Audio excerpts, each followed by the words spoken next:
Exposing a $300 million scam. God-given gift was people are attracted to me.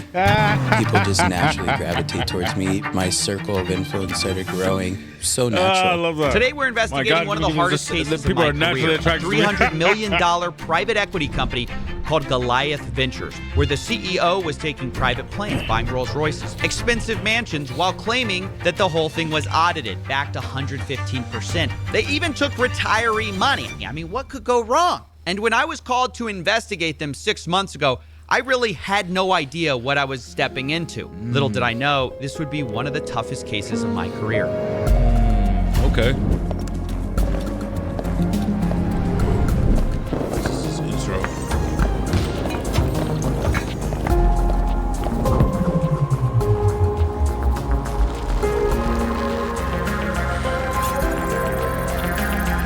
Investigating Goliath Ventures. So the first time I ever heard about Goliath was actually from another journalist. Okay. My name is Danny Dehick, and I've been investigating Goliath Ventures since the 1st of September 2025. Oh, That's okay. Danny. Not that long He's ago. a journalist who's been featured by the New York Times, and he told me Goliath was a company that had hundreds of millions of dollars invested, and something just didn't feel right. So my first question to him was, well, who runs this thing? The man behind it all, Christopher Delgado. Today's guest is someone real special.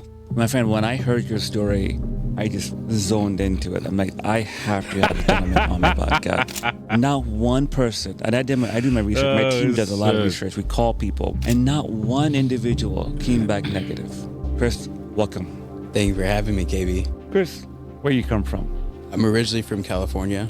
I'm first generation Mexican American. My mom was born in Aguascalientes, Yeah, he looks Mexico. Mexican. She came over here in her early teens. We grew up in a trailer park in Fontana, California. I'm just gonna draw a picture for y'all. Go on social media. I follow him very closely. Private jet. You see the celebrities. You see Patrick Bet-David standing next to you at the Yankee Stadium. But you come from a trailer park. Yeah, it's actually, sometimes I look back at myself. I look at the things that I've been able to do and accomplish and where I'm at in life and who is in my circle and who I can call as friends. And I amaze myself. But I think a lot of that comes with opportunity. I don't think people really understand the amount of risks that I took early on in my life. Okay. Not only my corporate career, but also even with my current company and what I was willing to do and what I was willing to lose Okay. to get to this part. Now let's be honest, if you saw that kind of story anywhere but on this channel, you might say Chris represents the American dream. His mom is an immigrant, he came from a trailer park, he took risks, and by his early 30s, he's rich, successful. But when I saw this, the first thing I thought was, well, where's the pitch, right? I mean, just to state the obvious, this whole lifestyle on Instagram thing, the celebrity friendships, the story of overcoming all odds, it's pretty textbook marketing for a pitch, a sale. But with Goliath, it was like the opposite. No matter how much I watched clips of Chris, I just never found the pitch. Would I be open, just knock on Stroke your door, of hey, Chris, success. have some money? Can I invest with you? No, So like a private, very private. interesting. My money, more of a consulting, even with Goliath. It's private. It's private. Even if you knocked on our door. You're not getting in right away. Yeah, no, we're a private equity firm. We only want to work with certain individuals, and we have a very structured model, and we don't want to bring people in that want to change that structure. This is the success behind the company. This is how we're willing to operate and play with you with. And if you don't want to adhere by our rules or the structure that has had tremendous success, then you're just not the right partner for us. So This is a private equity investment company, which means, I've got an investment opportunity. This sounds too good to be true. That is too good to be true. That they kept around the friends and family. They didn't do any public advertising other than Patrick Bet-David's event, I should say. Could make passive income for myself, raise my family, and basically enjoy life. And that's how all these schemes grow, is word of mouth. Now, Danny's right here. Goliath was mostly run on word of mouth. Okay. And it was tough because of that to find claims early on because this thing was very hush-hush. It wasn't until I found someone who actually was on the inside, an investor, that I learned what this whole thing was about, why people were investing millions of dollars. I got into Goliath The via diner. trust. I've heard a lot of stories of other people getting in from trust as well. And it was like a chain reaction. So I trusted someone who trusted someone Right. who trusted someone that knew the director of partner services there, right? Trust can go a long way. I remember the day that I was told Absolutely about go the a long investment way. opportunity. And that was on February 9th, 2024. That was the day I was told about it. Tell me what the pitch was to you.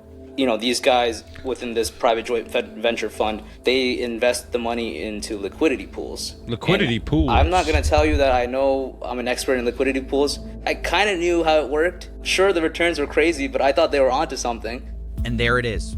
That's finally the pitch we were looking for. We discovered that pitch. Goliath is a company managing liquidity pools. And this is something I'm deeply familiar with from my past work. Better yet, my source gave me emails, contracts, and I immediately knew Danny was right. Something was wrong. Goliath claimed they were making all these profits from liquidity pools on At the Goliath Uniswap, Ventures, we facilitate which, based on my transactions. experience, would generate maybe Transactions. 4 to 10% a year. Meanwhile, Goliath's contracts with investors said they would be paid 3, 4, 5% a month, and you could take payouts or you could leave it in. You could do something they called hyper compounding. Now, obviously, those numbers Hyper-compound. don't add up. Goliath would be spending more money than they made, but the problem is Goliath is paying out at this point, and so no one wants it to stop. No one except for Danny, who wouldn't stop digging. You need to look into my liquidity partners because that's where it all started. It's a mirror That's where it all image started. of Goliath Ventures. They registered the domain name for my liquidity partners and Goliath Ventures 20 days apart. I think Chris just copied their concepts. Well, let's find out. Let's look at their website. My It's liquidity dead right now, partner. but pulling an old archive, we do see similarities. Liquidity pools run on Uniswap, allowing you to hyper compound. Then I saw this photo from Danny. That's Chris Delgado with Verlin Santiago, the creator of My Liquidity Partners, who allegedly fled to Dubai. Now, to be clear, My Liquidity Partners was found to be a Ponzi scheme. Could it be that Goliath was stealing another person's playbook and operating it as a private equity firm? I mean, it's obviously a big accusation to make. So I started digging through my old Ponzi cases and found another link, Trader's Domain, a Ponzi scheme I investigated years ago. I had all their insider emails, and I found within them Chris Delgado. I had to short a Scheme I investigated $500 years ago. I had all Ponzi their scheme. insider emails, and I found within them Chris Delgado. He was emailing as a special investor trying to withdraw $1.3 million from a collapsed scam. And this is when all his old claims about taking risk came back to me. I don't think people really understand the amount of risks that I took early on in my life, not only my corporate career, but also even with my current company, and what I was willing to do and what I was willing to lose to get to this part. At this point in the investigation, I'm like 99.9% sure this is just a Ponzi scheme worth hundreds of millions of dollars. Chris is already involved with some. The numbers don't make sense. And so I'm thinking, clearly I'm going to make a video, right? But that's when the first lawsuit dropped. I have been sued in America, and the dumbest thing I could ever do is turn up in America. Hello. Yeah, but they're going to try to bury you financially. I'm already buried financially because that's the crazy thing. In the lawsuit, my take on it is they're trying to tell me to back up the bus and Back up the bus. Around about early October, Christopher tried to serve me. So do you realise that those papers are from a company that has stolen $500 million from American investors? $500 million. I have no idea about that. You might be 100% correct, Danny, but I've got no control over it. Yeah. So I've just got to give them to you. Yeah. Well, shit. I got to figure out what I'm going to do next. I got big problems, Maxwell. I got big problems. Oh, jeez, Coffee. Don't tell me you brought a lawsuit into my bar. No, this is... I might get sued. This whole complaint, they sued Danny, and now everybody's freaking out. Of course they're freaking out. Have you seen this guy's building? Chris has a lot of money. Well, yeah, obviously, and that's the problem. I can't afford to get sued right now. But what am I supposed to do? This ruins everything. You could always report it to the government, not release a video. You don't think that'd work? In this era? the odds are basically zero. Coffee, I don't see how you have any other choice. Thought he was asking for coffee. Right. But his name is Coffeezilla. Maybe you're right. I mean, it's worth a shot, right? Yeah, you betcha. All right, well, thanks anyways. Later. Wait, what about your tab? Never pays his tab. Always comes out of my paycheck. Matter of fact, hold on. I'm his sidekick. He should be paying me. Yeah, here we go. Will Coffeezilla release a video about Goliath Ventures? Not anymore. Big Maxwell bucks, here we come. Void bet. Okay. So, I don't really know how to say this, but it was at this point I decided to file a whistleblower complaint to the government. Sort of a Hail Mary. I mean, I didn't know what else to do. Hello, And my yes, I son. know that's rich coming from the crime is legal guy, right? But what some of you don't know is I've done this several times before. Whenever I have enough evidence, I do feel it's important to not just make a YouTube video about it, but give the evidence to the proper authorities. That is continued even as our regulators have been gutted. Now, normally, I never talk about this activity because, one, a lot of times it goes nowhere, but also it can be sensitive, and so I generally don't talk about it. But in this case, it is essential to understanding what actually happened next, because without that whistleblower complaint, I was ready to give up on this case. I mean, I literally was like, what am I going to do here? I'm going to get sued if I talk about this, and like, what are my other options? But as I started to pull together evidence for this government tip, I got an email archive of Goliath's old newsletters. And I start to see more and more of what they've been telling people. And I'm just like, I can't believe what I'm seeing. I mean, near the top, a financial audit. They sent out a newsletter saying that they had an independent audit, and the independent audit come back and said 115% of investors' funds were secured for the whole year of 2024.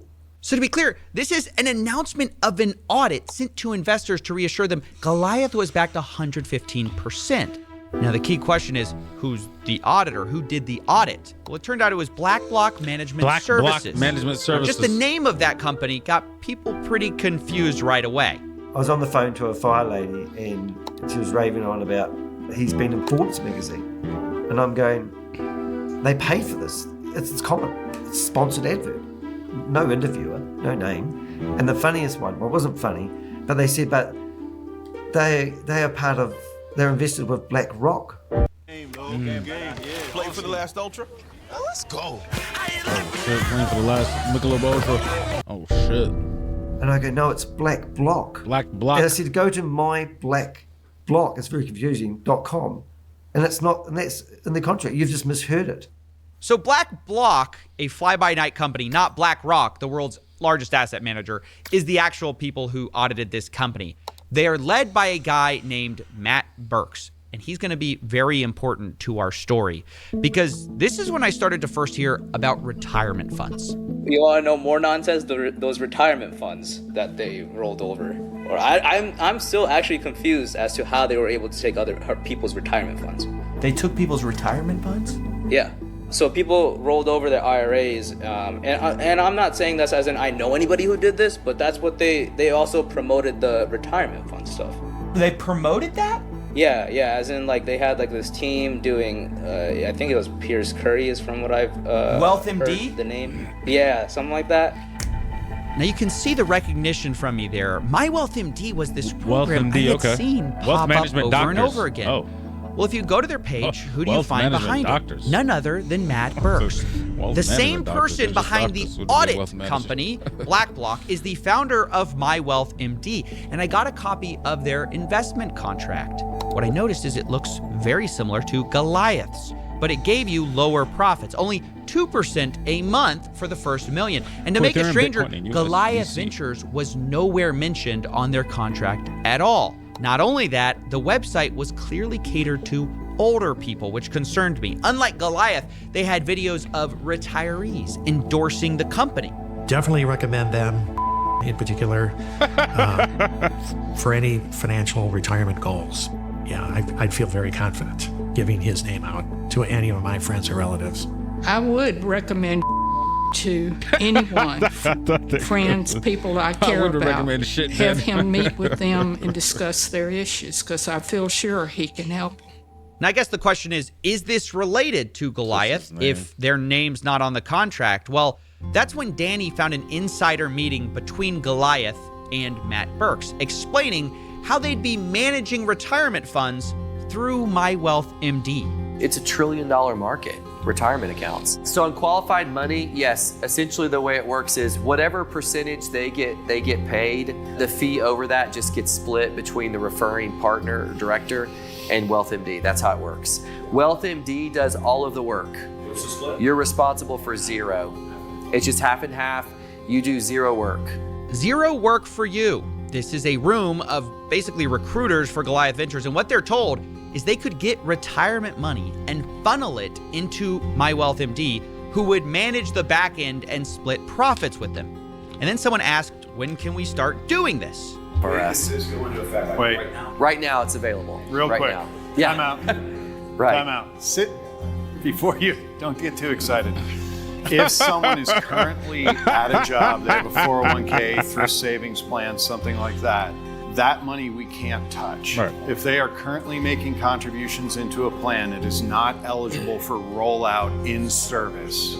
There is one. Get them to retire today. This is why if someone has a qualified plan, you say, call Matt. I know those questions to ask. And so if there's a way to get the money out, I will get it. Wow. When I saw this clip, I could not believe it. If there's a way to get the money out, I will get it.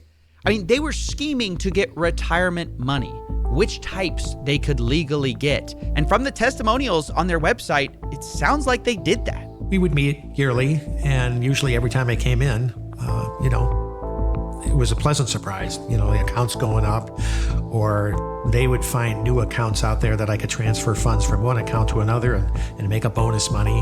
So there was those kind of surprises, but and there was a lot of them. So yeah. Is this not completely insane? They were hunting down retirement accounts to add to Goliath, and the same guy running the retirement money is auditing Goliath and saying it's back to 115%. Now at this point, I finish my whistleblower report and I send it off to the DOJ program on October 24th, 2025. And I'm nervous because even on the best days, it's an uncertain thing. It takes forever. But I know that Chris Delgado is very well connected. I discover he's donated to key figures. He went to the White House. And guess who he met? FBI Director Kash Patel. Kash Patel. You are so fucked. Why did it have to be Cash? I mean, of all the people, the one guy I've been talking about for months about Epstein, you don't think he actually saw those videos, right? Copy.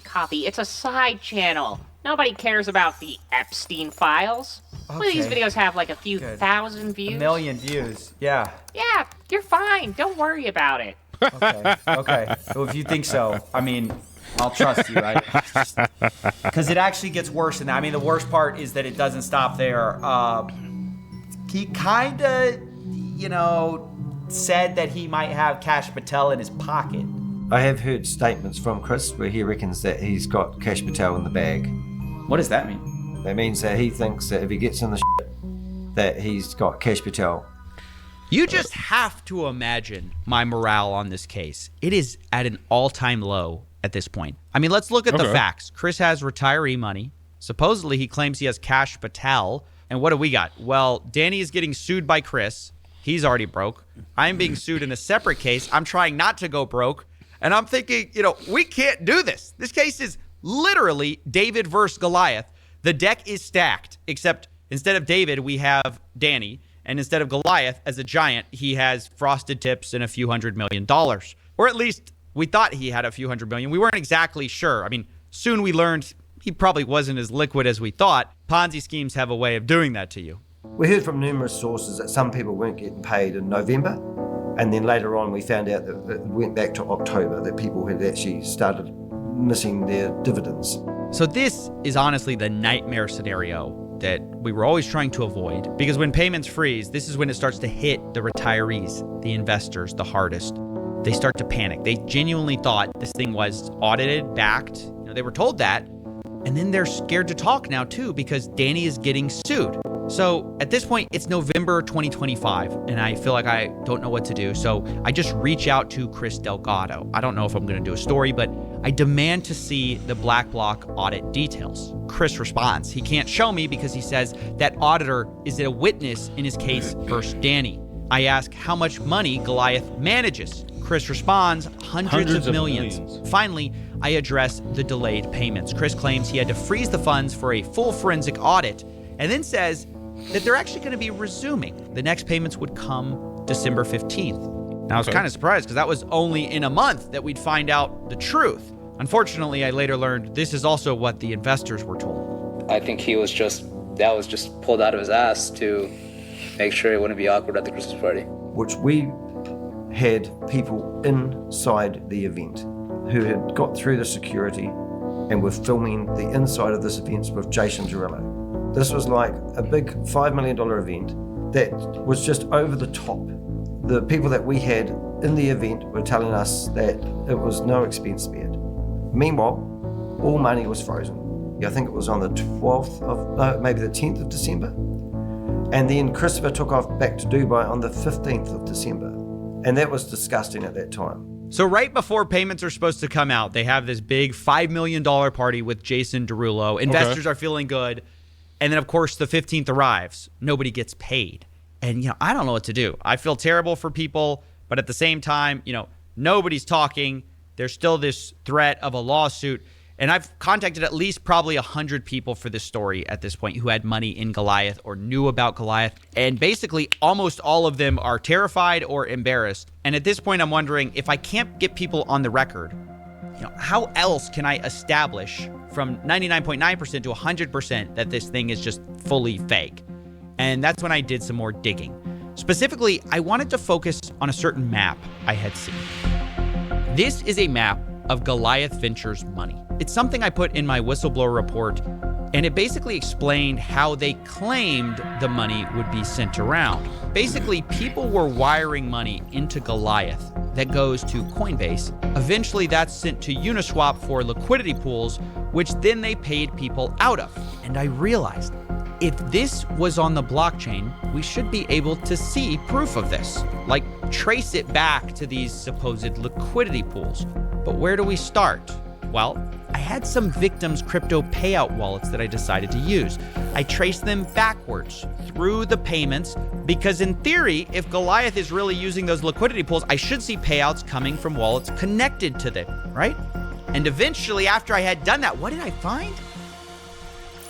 There are no liquidity pools in this scheme. Well, there was a tiny little bit. What I found was a little over $20,000, but almost all of the money, tens of millions of dollars, was going straight from Coinbase to pay out old investors. And Goliath says themselves, the Coinbase money, where's it coming from? New investors. So putting this together, new money goes to Coinbase, which pays out old money. And it was at this point I excitedly brought my results to Danny to see what he thought. So there's no incoming money. Where do they have it? So that's a graph of a Ponzi scheme. That's just brilliant. So that's fantastic. So that's great. I mean, that's just everything they've said has just been just undone very simply, which is it's actually quite disturbing. That. Why do you say that? Well, they've just lied to everybody. They've just said that they were doing something, and I'm not crypto clever, and all of a sudden they've been telling everyone they've been doing pancake swaps, and somebody told me to say, oh well, it doesn't make enough money to do the type of liquidity they are doing. And here we are, we've just got a graph in front of us here where it just shows there's no trading. It's a straight Ponzi scheme right here. Right. By now, I had all the pieces. I had the pitch, I had the proof, I had the Ponzi. I had done my best to report this thing, but people are not being paid at this point, and I don't care anymore. I mean, I'm going to go public. Whether I get sued or not, I've done my best to do all the due diligence I can. And so it was at this point I start writing the story. And right as I do, right before I filmed it, the craziest thing happened. Orange County man charged with running a multi-million-dollar Ponzi scheme posted $1 million bond earlier today. The Justice Department says Christopher Delgado stole more than $328 million, but instead of investing it in cryptocurrency, he pocketed the money. And only we were there to ask him about it as he left the federal courthouse. Mr. Delgado, West 2 Investigates. Can we talk to you about the charge against you? West 2 News was the only news organization outside the federal courthouse as Christopher Delgado left the building. An ankle monitor now installed to track his whereabouts pending trial. You can contact my counsel. Have a blessed day. Meanwhile, Delgado left the federal courthouse Wednesday in a Rolls-Royce. You cannot imagine my shock when I saw this. Christopher Delgado was charged with running a $328 million Ponzi scheme. And almost better than that, immediately afterwards, I found out that the lawsuit against Danny got dropped in full. And this is where I really have to say, I have no clue, honestly, how much or little of my whistleblower report was used. I give full credit to the team who actually investigated and charged Chris for chasing down the facts. However, what I do know is that Danny was a massive help to everyone. The amount of information this guy dug up, along with his team he calls the Avengers, is just staggering, and I really have to give them credit. But honestly, if it hadn't been for me trying to get this whistleblower report, this video probably wouldn't have existed. I would have dropped the case for sure.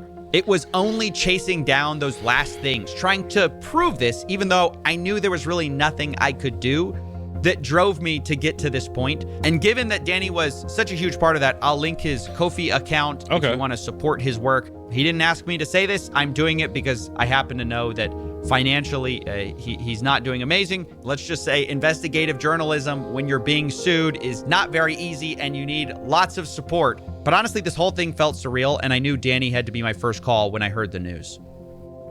Danny the heck.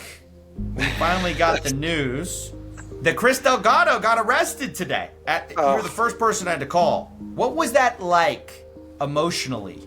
Well, I didn't absorb the information. It was just ridiculous. I did have a lot of interesting parts because I was talking to Homeland Security at the same time, and they didn't know he'd been arrested, or that they couldn't provide me any information about the arrest. And I said, well, I've got the document here. Because he rang me because I gave him the actual court filings, and he said, we haven't got that yet. How did you get it? I said, I could tell you, but I'd have to shoot you. It's unbelievable. I'm shocked. They never move this fast. So John, who heads the investigation, said he's been investigating for 20 years, and he said this is the fastest that they've ever got an indictment done. It always takes, Danny, let me tell you, it always takes years. Even I was just interviewing you a moment ago, and we were both talking, this is never gonna happen. When I found out, I actually burst into tears, mate, I'll tell you. Even when I got back to New Zealand, my partner was taking a photo of me walking through, and I just burst into tears. It just hits you like a ton of bricks, this sort of stuff. And even just before we talked to you today, I've just found another lady that's in Canada. 230 odd thousand, put $100,000 in, sold her house, put the proceeds of her house into the investment, and also put some credit card money in there, and now she's just realised it's a scam, and she doesn't feel like she's got anyone to help her. It's brutal. This has affected so many lives so negatively. I'm so happy that he's getting charged, as he should. We don't even really want this sort of result. You know, it's not why we do it. It is actually just trying to make a difference. The power of our investigations is where I'm prideful of that. The team that I have of volunteers is absolutely first class.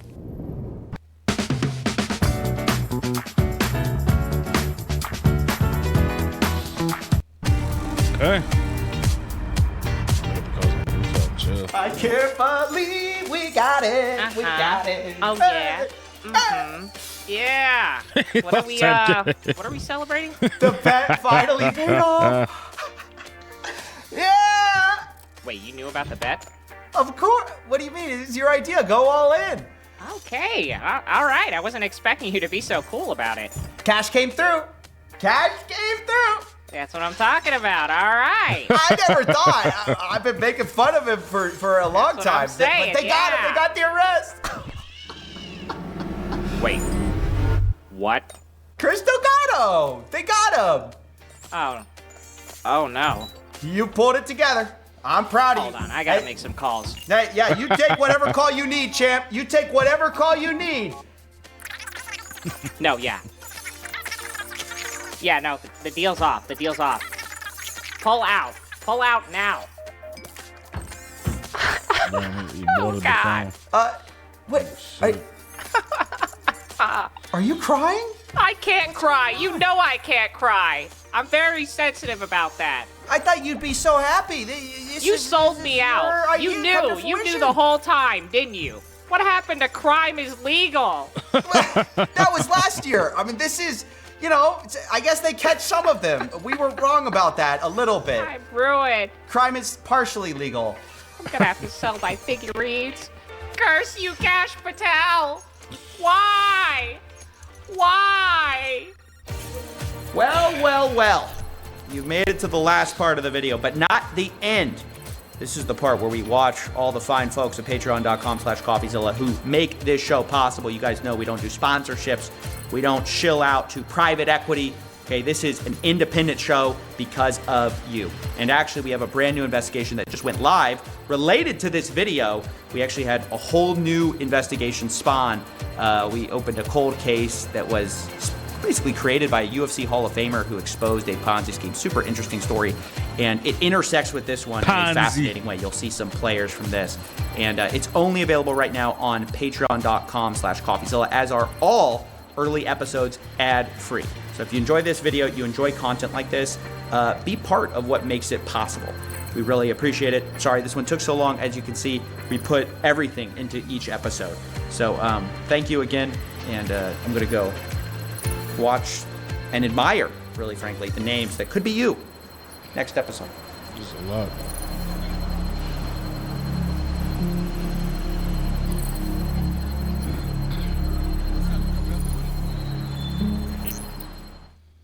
Cool. Ponzi.